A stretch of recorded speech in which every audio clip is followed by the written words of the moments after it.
In the 1920s, as the Soviet Union was developing its own artistic aesthetic identity, a group of Russian filmmakers, in particular Sergei Eisenstein, began developing a film language in keeping with the tenets of the USSR's particular brand of socialism. The fruit of this was dialectic montage, a counterpoint to the building block method of editing that placed shots together without regard for rhyme or rhythm, in the services of simple environmental orientation. For Eisenstein, what mattered was how shots related to each other through the act of the cut, the sudden juxtaposition creating meaning that beforehand simply wasn't there.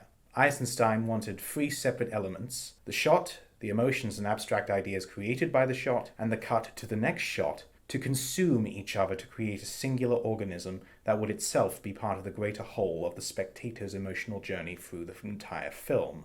What one might call pure cinematics, the assembly of film, and how it can be changed to create a different idea. This philosophy has since defined modern editing, which is appropriate considering Eisenstein believed dialectics was universally applicable for every style of film editing.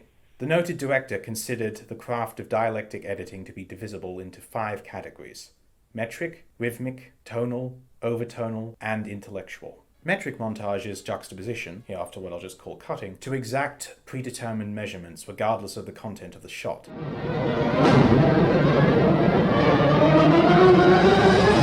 Rhythmic montage is cutting primarily to the contents of shots.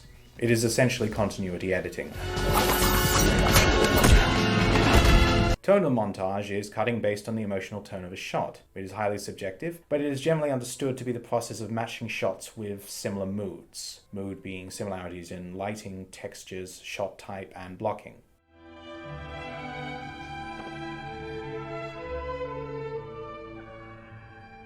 Overtonal montage, much as it sounds, is tonal montage with the definition of tonality expanded to things beyond aesthetic impressions. Here we are in the domain of thematic and ideological tonalities in addition to the visual mood. Rizzi, do you renounce Satan? I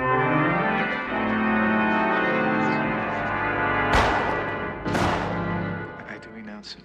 Finally, we come to intellectual montage, cutting predicated entirely on the communication of abstract concepts not, or only incidentally, linked to character or narrative.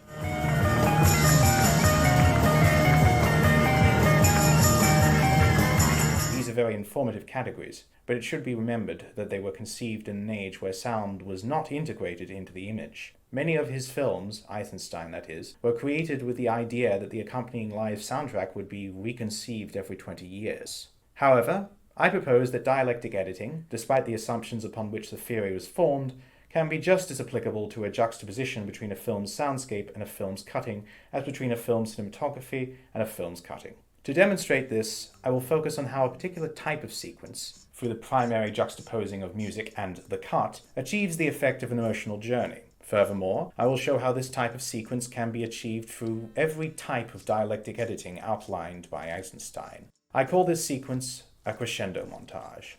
What is a crescendo montage? I'll outline it in 3 points. The first is the audience begins with little to no forward knowledge of the events of the montage, in particular what the crescendo moment could be. The second is that the montage is driven by a musical piece of rising intensity, informing the audience that a significant moment is coming which will coincide with a musical crescendo. The third and final point is the importance of the information provided in the image is inversely proportional to the time spent on it, meaning a crescendo montage begins with longer shots of innocuous things and ends with shorter shots of important things. The effect of a crescendo montage is to build a sense of anticipation that is not only motivated by the release of built-up tension, but also by emotional fulfillment at the greater understanding reached of the characters, the plot, and the themes of the photoplay. So how can crescendo montage be seen in Eisenstein's 5 categories of dialectic editing? As metric montage is often motivated around a desire to create a sense of urgency and chaos, and the predetermined measurement tends to be a musical piece for the rhythm of the shots, metric montage and crescendo montage are extremely compatible. A perfect example of a crescendo metric montage is the climax of 2000's Requiem for a Dream, where the collapse of the lives of the film's 4 main characters is depicted through a montage of increasingly short shot length synced to a musical piece by Clint Mansell.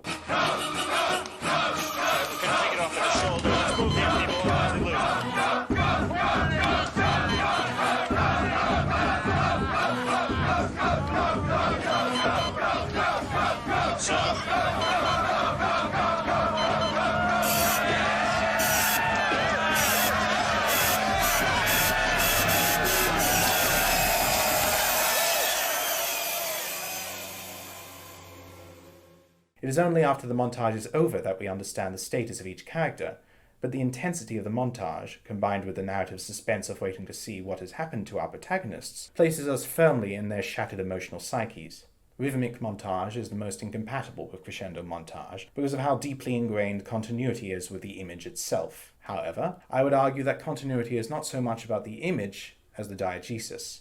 That means if you put your characters in a situation where music is being played within their universe, cutting for continuity can become more than a simple matter of matching images. A classic example is both the original and the remake of The Man Who Knew Too Much, thrillers directed by Sir Alfred Hitchcock that revolve around plots to assassinate a statesman at the clash of symbols. This knowledge allows original film editor Hugh Stewart and remake film editor George Tomasini to edit based on the pace of the music because of the established plot significance of the crescendo of that music. When the music reaches its end, we are placed in the psyche of the characters because we have both experienced the abstract emotional journey of a bombastic piece of music and felt the in-universe danger of it that the characters have felt.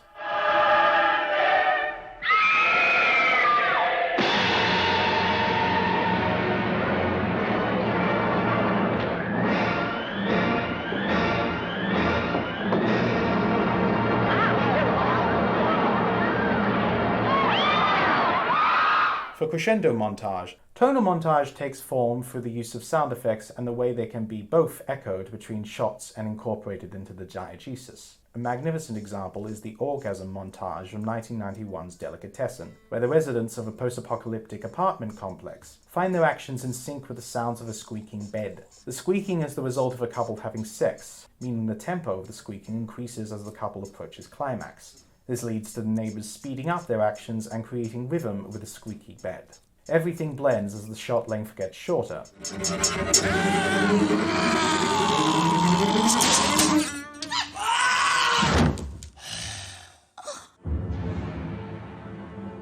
as well as conveying the interconnected nature of the setting. The effect of the crescendo montage is to make the various accidents that happen because of the synchronized sound hilarious because the audience had been slowly made to actively want that resolution. It is a laugh of catharsis as much as amusement. Crescendo montage as over tonal montage is demonstrated in 1999's Snow Falling on Cedars in the scene where Ethan Hawke's character, a soldier, is having his arm amputated in tandem with dealing with the rejection of his childhood sweetheart, played by Yuki Kodo. The montage is guided by a bombastic piece by composer James Newton Howard, Kodo's reading of the letter of rejection she sends to Hawke's character, and the sounds of war, all of which contextualize the soldier's feelings of loss and tragedy into this final, uncharacteristic declaration. Fucking Jap bitch. We are shocked by this exclamation, but because of the crescendo, we understand its logic. For the integration of intellectual and crescendo montage, this can be seen in the 22nd Bond film, 2008's Quantum of Solace, where James Bond engages in a gunfight while a performance at Tosca occurs nearby.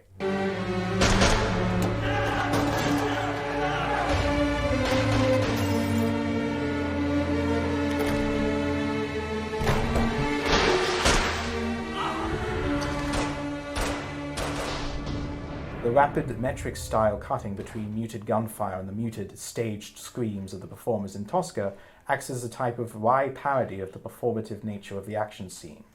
Drop it! My objective for semester 3 will be to test the foundations of my sound/cut dominance theory by replicating the scaffold of a famous crescendo montage with imagery that, though similar, was not designed for such a sequence. If the coherence and integrity of the montage is maintained, I will consider that an important first step of my exegesis. I do not yet know how I will integrate my research into a capstone project, however. I want to emphasize that it is not my intention to downplay the role visuals play in any form of montage. Indeed, many crescendo montages would not work nearly as well dramatically if they did not include accompanying images. Rather, I wish to demonstrate that no element of a film is more or less significant than another, and that they all equally possess the ability to take a viewer on a journey like no other.